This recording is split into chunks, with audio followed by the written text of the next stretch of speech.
आपण पाहत आहात कराड टुडे न्यूज। राष्ट्रीय मतदार दिन आज स्वर्गीय यशवंतराव चव्हाण बहुउद्देशीय हॉल येथे प्रशासनाच्या वतीने साजरा करण्यात आला। यावेळी प्रांताधिकारी अतुल मेहत्रे, तहसीलदार कल्पना ढवळे यांच्या उपस्थित मतदार प्रतिज्ञा घेण्यात आली। त्यानंतर निवडणूक कार्यालयापासून मतदार जनजागृती दुचाकी रॅली काढण्यात आली।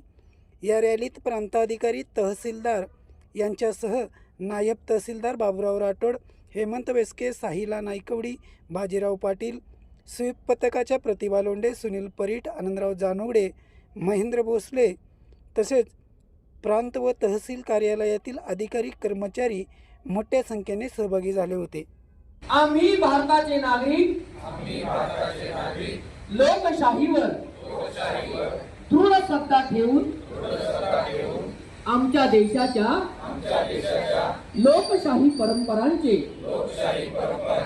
तसेच मुक्त, निपक्ष व शांततापूर्ण निवडणुकांच्या सन्मानाचे पालन करण्याची प्रतिज्ञा करतो।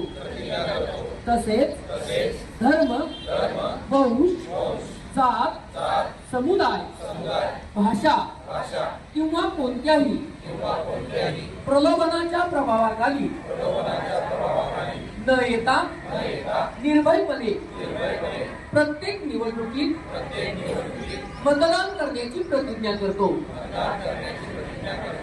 जय हिंद।